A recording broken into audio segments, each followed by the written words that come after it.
अस्सलाम वालेकुम, welcome to my channel. आज हम बनाएंगे रशियन कटलेट जो बहुत मज़ेदार होते हैं और डिफरेंट होते हैं आम कटलेट से। चलें रेसिपी शुरू करते हैं। बिस्मिल्लाहिर्रहमानिर्रहीम। हमें चाहिए बोनलेस चिकन। आप हड्डी वाली चिकन भी यूज़ कर सकते हैं, बाद में उसकी हड्डी अलग कर दिएगा पकने के बाद। इसमें हम ऐड करेंगे पानी ताकि चिकन उसमें गल जाए। अब हम इसमें डालेंगे काली मिर्च, नमक,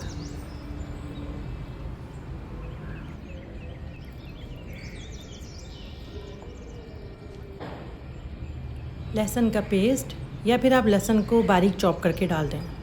मिक्स करेंगे, ढक के इसको पकने के लिए रख देंगे।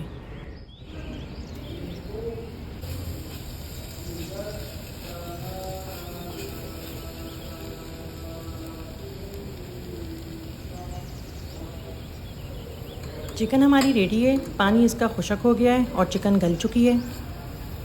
अब हम इसको ठंडा कर लेंगे और फिर हम इसके रेशे कर लेंगे।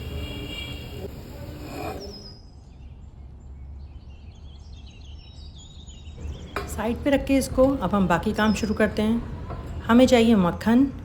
मक्खन ही यूज़ करिएगा, मक्खन का एक अलग ही फ्लेवर होता है, तो बेटर है आप तेल और घी के बदले मक्खन ही यूज़ करिएगा।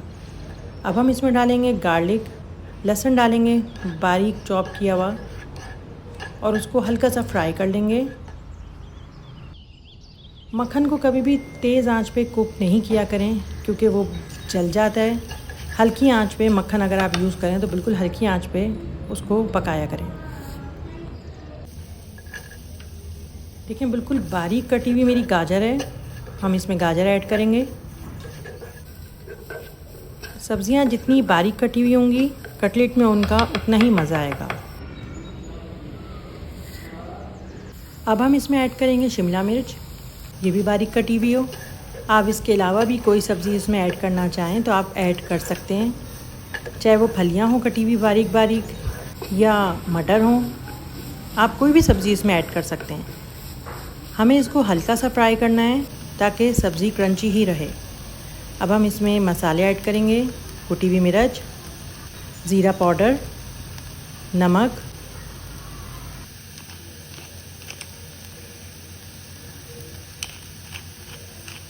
काली मिर्च ऐड करेंगे हम इसमें और इसके अलावा नींबू का रस।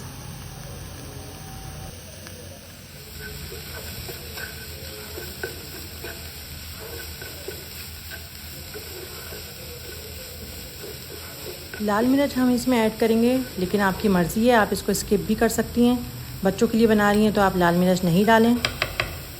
मक्खन को हल्की आंच पे हमने फ्राई किया था, उसके बाद बाकी सारी कुकिंग हमने मीडियम टू हाई फ्लेम पे करी है। अब हम इसमें डालेंगे आलू जो हमने पहले से बॉईल करके रखे हुए हैं। बॉईल करके अच्छी तरह मैश कर लें इसको आप। अब हम अपनी श्रेडिड की हुई चिकन डालेंगे जिसका हमने रेशा कर लिया था।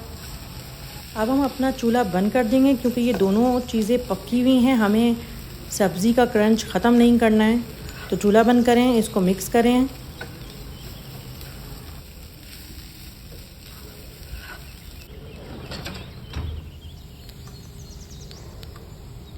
ठंडा कर लें इसको ताकि मिक्सिंग में फिर आसानी हो।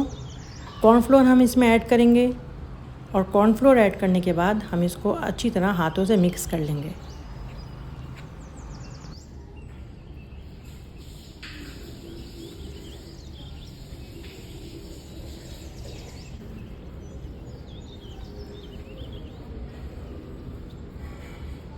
चिकन को मिक्स करें, हाथ धोएं, हल्का हल्का पानी लगा के हाथ में छोटे छोटे कबाब बना लें।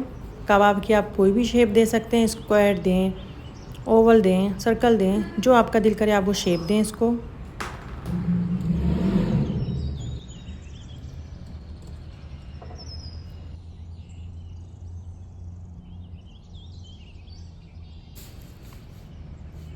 मेरे इस मिक्सचर से 10 कबाब बने हैं। अगर आप छोटे या बड़े बना रहे हैं तो आपकी क्वांटिटी हो सकता है मुझसे मुख्तलिफ हो। अंडे को हम फेंट लेंगे अच्छी तरह और एक पैकेट सेवइयों को हम हाथों से छोटा छोटा कर लेंगे, यानी उसको तोड़ लेंगे।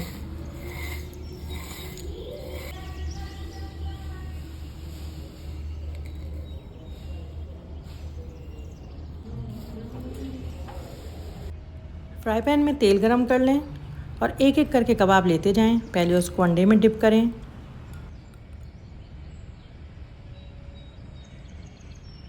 और फिर अच्छी तरह सेवइयों में लपेट लें। सेवइयाँ अच्छी तरह उस पर लिपट जाएं और वो सेवइयों से कवर हो जाए तो उसको फ्राई पैन में आप फ्राई करने के लिए रख दें। एक एक करके तमाम कबाब को इसी तरह से आप कवर करते जाएं और फ्राई करने के लिए रखते जाएं।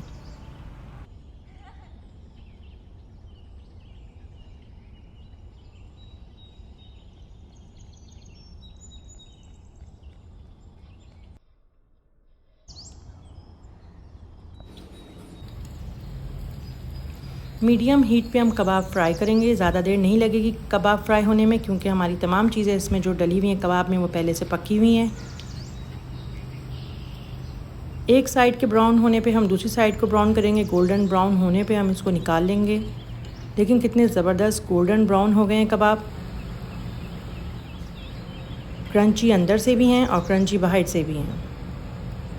अंदर से क्रंची मतलब इसमें जो हमारी वेजिटेबल्स हैं वो क्रंच हमने उसमें छोड़ दिया था, पूरी नहीं पकाई थी।